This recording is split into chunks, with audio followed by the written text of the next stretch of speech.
बोलो रामचंद्र भगवान की जय। जय हो महाराज। बोलो राघवेंद्र सरकार की जय हो। बढ़िया आनंद आया। माता बहने कह रही होगी दीदी तो ऐसा भजन गावे ही नहीं।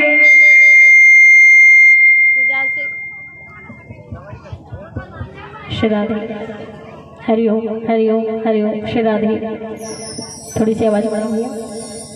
श्री राधे श्री राधे श्री राधे श्री राधे हरिओम। बोलो राघवेंद्र सरकार की जय हो। आप सोच रही होगी ऐसा भजन प्रसंग ही ऐसा नहीं आया तो हम क्या करें। अब इधर आया हमारी शबरी मैया ने बुलाया हमारे राम जी को, तो एक बार हमारी माता बहनें भी कहेगी। सबको गाना है। ओ मेरी झोपड़ी के बाद राम आएंगे, हो मेरी जो आप तो अब तो बहुत सारी हो गई हो, आपको कोई नहीं दिख रहा कि कौन आवाज, कौन की जोर से आवाज आ रही है, तो सब गाओ एकदम। हो मेरी झोपड़ी की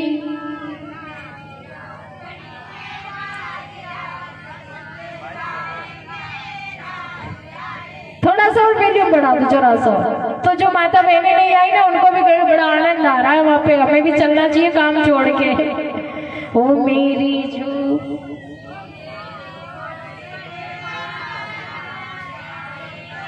अरे सुर भी गड़ी, हाथ एक तरफ जा रहे, हाथ एक तरफ जा रही हो, एक साथ हो। ओ मेरी झोपड़ी के भाग्य आज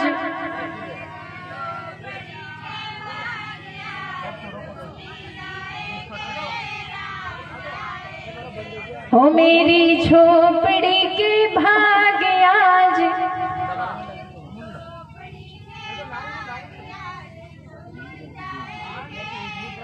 जय हो। अपने लिए ताली बजा लो, एकदम लंबे लंबे हाथ तक ताली बजाते हो मेरी झोपड़ी के भाग्य आज खुल जाएंगे, राम आएंगे। मेरी झोपड़ी के भाग्य आज खुल जाएंगे, राम आएंगे, राम आएंगे, आएंगे, राम आएंगे, राम आएंगे, आएंगे, राम आएंगे, राम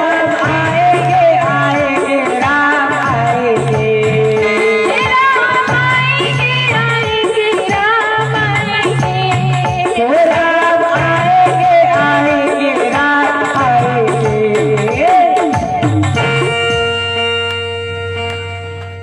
क्या बात है, आनंद कर दिया, तो बोलने की जरूरत भी ना पड़ी महाराज। एकदम लंबे लंबे हाथ। ओ मेरी झोपड़ी के भाग्य आज खुल जाएंगे, राम आएंगे, ओ मेरी झोपड़ी के भाग्य आज खुल जाएंगे, राम आएंगे, मेरी झोपड़ी के भाग्य आज खुल जाएंगे, राम आएंगे, ओ मेरी झोपड़ी के भाग्य आज खुल जाएंगे, राम आएंगे।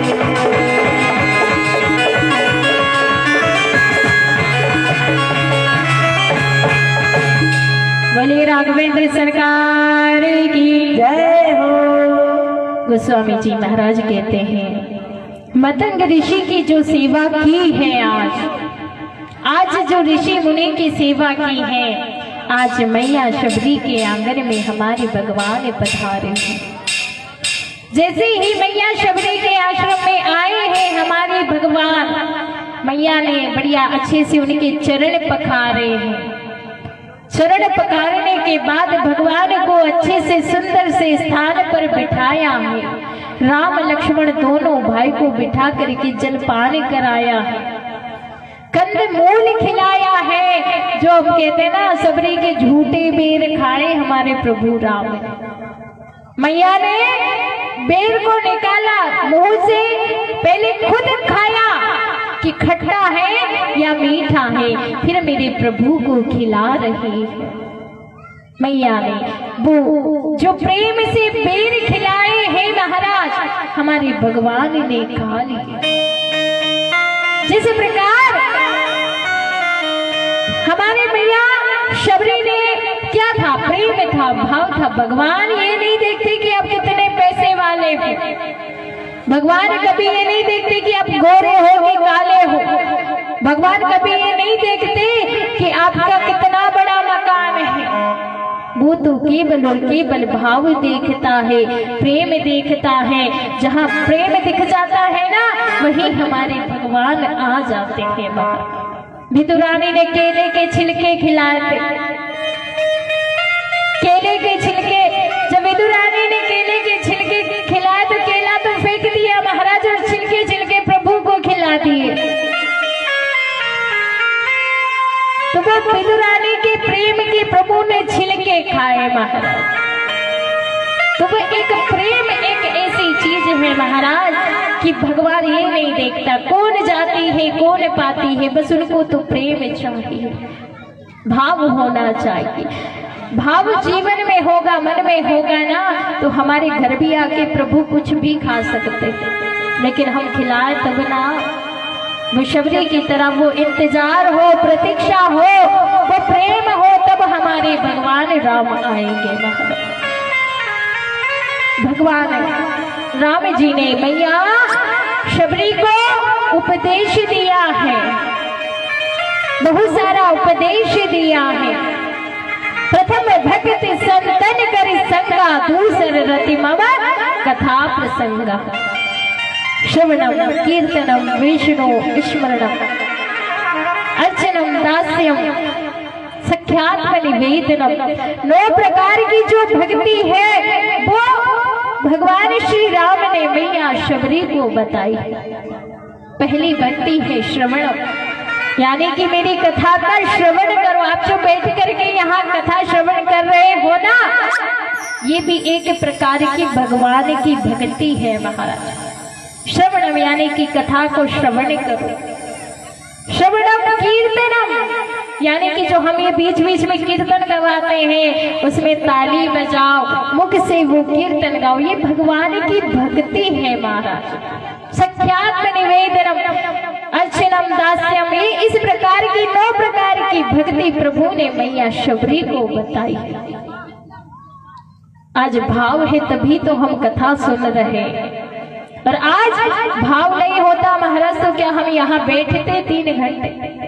आज भगवान से जुड़े हैं, भगवान से हमारा भाव है, प्रेम है, तभी तो आज 3 घंटे बैठ करके हम कथा श्रवण कर रहे हैं। तो आज मैया शबरी ने वो झूठे बेर खिलाए हैं बाहर, सत्संग का उपदेश दिया है, भक्ति का उपदेश दे करके हमारे प्रभु राम वहां से आगे चले। कहाँ पहुंचे हैं? चले जा रहे हैं, चले जा रहे हैं, चले जा रहे हैं बाहर। दूर से हमारे भगवान श्री राम ने एक पर्वत देखा है, उस पर्वत का नाम था ऋषि मुख पर्वत। अब ऋषि मुख पर्वत पर हमारे प्रभु पहुंचे हैं। जैसे ही भगवान पहुंचे तो उन्हें एक विप्र मिल गए महाराज। विप्र कौन? स्वयं हनुमान जी महाराज वहां पर मिल गए। विप्र वेश में थे। उन्होंने कहा, जैसे ही राम और लक्ष्मण को देखा, आज उनसे पूछते हैं, को तुम श्यामल गोर शरीरा,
बिहारी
करके हनुमान जी महाराज आए।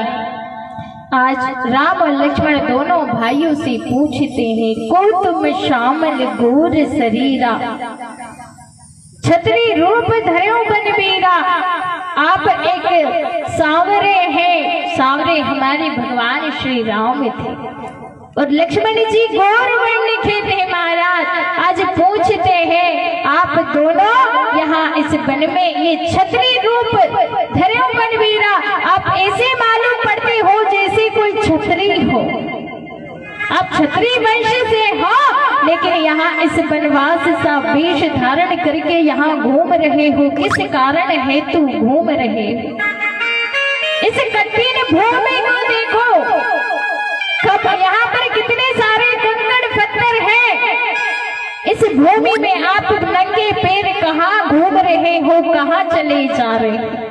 भगवान राम ने कहा, कोशलेश दशरथ के जाए, हम पितु वचन मान बन आए।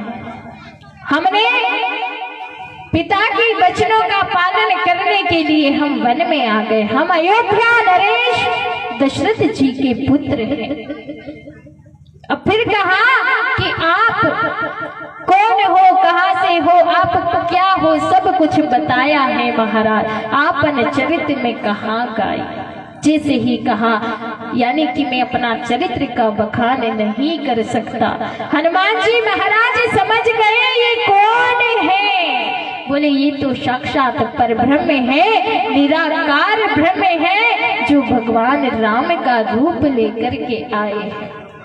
आज हनुमान जी महाराज कहते हैं, चलो आज इस ऋषिमुख पर्वत पर रही है दास तोरा, एक तुम्हारा दास रहता है, आओ उनके पास चलते हैं। आप उनसे मित्रता कीजिए, उनको अपना मित्र बना लीजिए। सुग्रीव आपके दास हैं, आप उनसे मित्रता कीजिए। अब लक्ष्मण जी ने कहा, ये कैसा दास है? स्वामी तो नीचे खड़े हैं, दास ऊपर पर्वत पे पड़ा है। ये कैसा? ये तो दास और स्वामी का भाव नहीं मालूम पड़ता।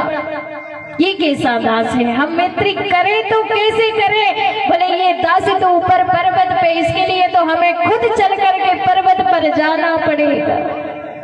हनुमान जी महाराज ने कहा, उसकी चिंता मत करो प्रभु, मैं आपको लेकर के चलूंगा। आज विप्र रूप से जब स्वयं का रूप बदला है, साक्षात श्री हनुमान जी महाराज के रूप में प्रकट हो गए महाराज। हनुमान जी महाराज प्रकट हुए हैं और भगवान राम और लक्ष्मण को अपनी भुजाओं पर बिठा करके ऋषिमुख पर्वत पर लेकर के गए। हम देखते हैं ना, फोटो में भी देखते होंगे, भगवान हनुमान जी महाराज ऐसे उड़ते हैं, एक हाथ में गदा है, राम और लक्ष्मण को कंधे पे बिठाते और लेकर के पर्वत पर जाते हैं बाहर। राम जी और लक्ष्मण जी दोनों को बिठाया है, ऋषि मुख पर्वत पर लेकर के गए। सारी जो कथा थी, किस प्रकार हम आए हैं, कैसे मैया सीता की खोज करते आए हैं, मैया सीता को रावण हर करके ले गया है, सारी बात हनुमान जी महाराज को बताई है। हनुमान जी महाराज हमेशा दास रूप में रहते थे, जबकि हनुमान जी महाराज एक ऐसे देवता है, किसी का तो एक युग में प्रताप होता है महाराज। हमारे भगवान राम आए कौन से युग में? बोले त्रेता युग में आए और चले भी गए महाराज। हमारे भगवान ने अवतार लिया, कृष्ण अवतार लिया, द्वापर में कृष्ण अवतार बनकर के आए हैं और चले भी गए महाराज। लेकिन हमारे हनुमान जी महाराज जो इस कली काल में भी है, कलयुग में भी हमारे हनुमान जी महाराज रहते हैं। कहते हैं जहाँ राम कथा हो रही हो, हमारे हनुमान जी महाराज को राम कथा बड़ी प्रिय है। बहुत जहाँ भी कथा होती है वहाँ सुनने पहुंच जाते हैं। एक बार हमारे प्रभु साकेत धाम को गए, राम जी जब साकेत धाम को जा रहे थे, हनुमान जी महाराज ने पूछा, सरकार ये बताओ। क्या बताओ? बोले आप हमें वहां ले चलोगे तो आपकी कथा और आपका कीर्तन वहां मिलेगा कि नहीं मिलेगा? तो राम जी ने कहा देखो मेरे दर्शन तो आपको नित्य होंगे वहां, लेकिन ये जो राम कथा है, जो ये कीर्तन है, ये वहां पर नहीं मिलेगा। हनुमान जी महाराज ने कहा तब तो सरकार आप ही जाओ, हम तो यहाँ इस कलयुग में भी रह लेंगे इस धरती पर, ठीक है हम तो यहीं रहेंगे। इसलिए कहा है चारों युग पर ताप तुम्हारा, हे प्रसिद्ध जगत उजियारा। हनुमान जी महाराज का एक युग में नहीं, दो युग में नहीं, बोले चारों युग पर ताप तुम्हारा, चारों युग में हमारे हनुमान जी महाराज का प्रताप है। आज हनुमान जी महाराज वहीं लेकर के गए हैं ऋषि मुख पर्वत पर।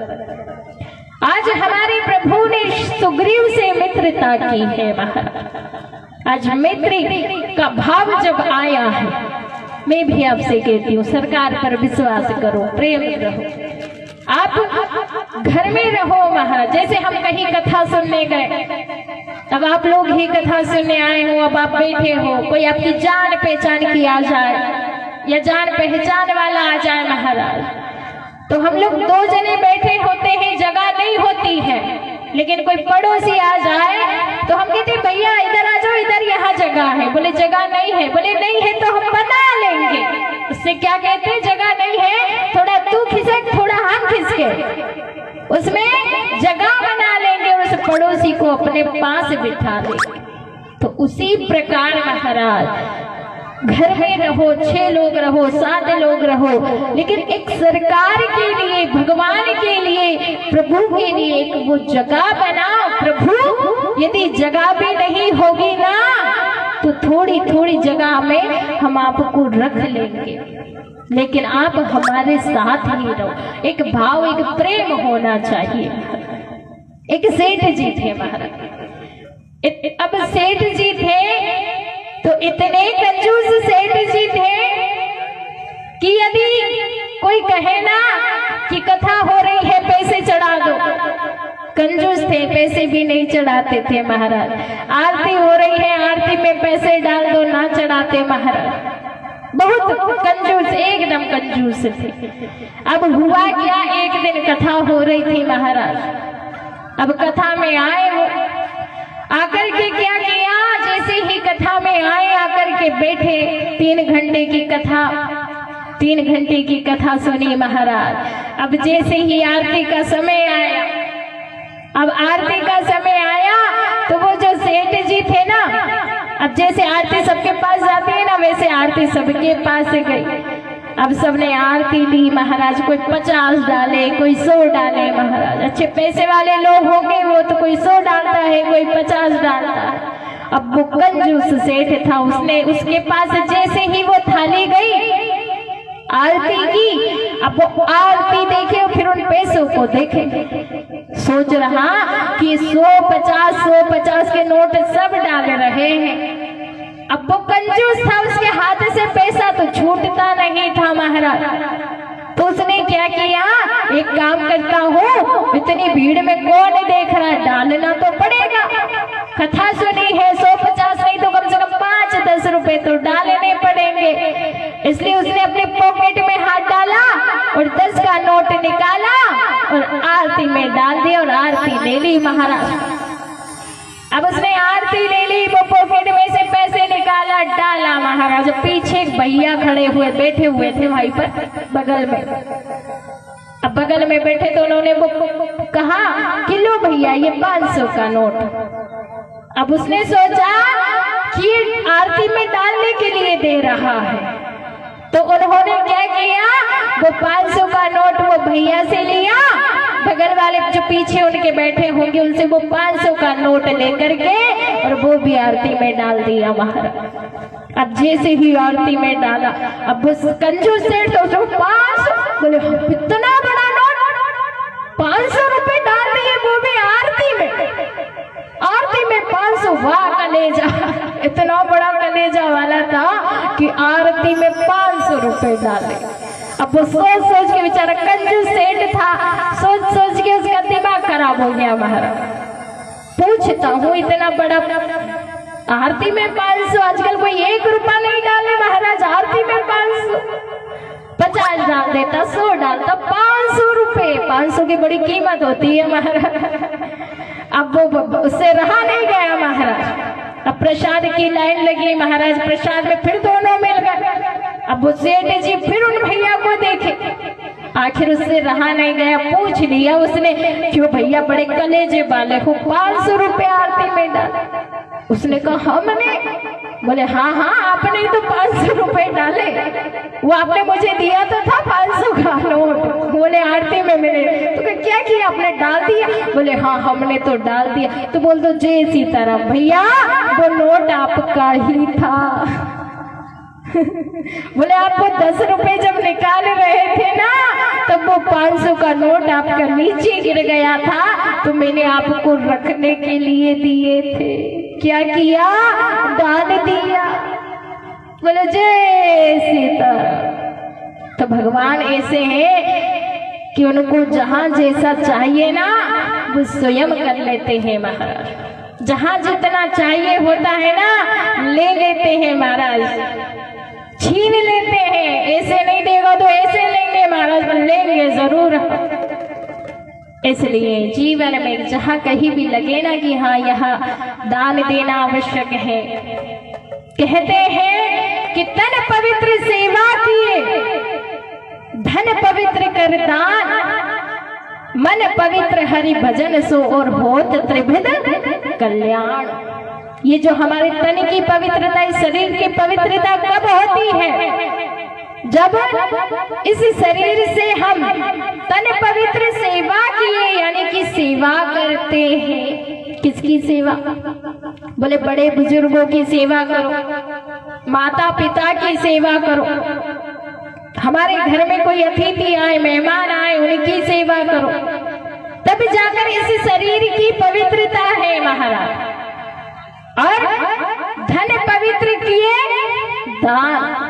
धन की पवित्रता किससे होती है? बोले दान करने से होती है महाराज। यदि आज आपने 100 रुपए कमाए महाराज, जीवन में कभी भी 100 रुपए भी कमाओ तो 90 रुपए अपने पास रखो और 10 रुपए दान के लिए डालो महाराज। हमेशा दशांश दान के लिए होना चाहिए महाराज। यदि आज हमने 1000 रुपए कमाए तो 900 रुपए आप अपने पास रखो, कोई बुराई नहीं, 100 रुपए दान के लिए रखो। ये चीज कब काम आती है? मैंने बताया ना आशीर्वाद कब काम आता है। उसी प्रकार ये कहते ना भैया दान धर्म कर लो, दान धर्म तो काम आएगा। एक सेठ जी थे महाराज। अब किसी ने उनसे कहा कि भैया दान पुण्य कर लो। अब सेठ जी ने कहा, बड़े अच्छे पैसा वाले थे सेठ जी भी, उनसे कहा दान पुण्य कर लो, थोड़ा बहुत काम आएगा। अब वो सेठ जी ने कहा वो तो हमारे हाथ में है, हमारे हाथ में पैसा, हमारा धन है, जब चाहे हम दान कर देंगे, हमारा मन कहेगा जब दान कर देंगे। बोले अच्छा। उनके मित्रों ने समझाया भैया समय का कोई भरोसा नहीं होता, कब हम ठोकर लगे, गिर पड़े, कब हम बीमारी हो जाए, ना जाने कौन सी बीमारी हो जाए, कितनी बीमारियां चल रही है। बोले हम बीमार हो जाए और चले जाए, हम दान पुण्य ही ना कर पाए। भैया इतना धन है, कुछ तो दान पुण्य कर लो, कुछ कमा लो, आगे चल करके काम आएगा। जब आप यहाँ दुनिया छोड़ करके जाओगे तब काम आएगा। अब वो सेठ जी थे, कहते वो तो हमारे हाथ में, हाथ में। अब ये मानो हम लोग भी कहते रहते हैं, बहुत सी बातें होती है, कहते हैं कि हमारे हाथ में है, हम ये कर लेंगे, हमारे हाथ में हम वो कर लेंगे। लेकिन जब एक दिन ऐसा आए कि हमारा हाथ ही हमारे हाथ में ना हो तो फिर हम क्या करेंगे? हमारे हाथ, हमारे पैर, हमारा मुंह, हम जो भी चलते हैं सब उसकी कृपा से चलते हैं, उस भगवान की कृपा से ही तो चलते हैं। आज यदि राम जी हम कहे हमारे हाथ में हम ये कर लेंगे और राम जी उस हाथ को उस लायक ही ना बनाए, कहीं एक्सीडेंट हो जाए, महाराज पट्टा लेके घूमते रहे तो ये हमारे हाथ में नहीं है, ये राम जी के हाथ में है कि वो हमें कैसा बनाएगा। इसलिए उस सेठ जी को समझाया बार बार मित्रों ने कि कुछ दान पुण्य कर लो, कुछ धर्म पुण्य कर लो, काम आएगा बाद में।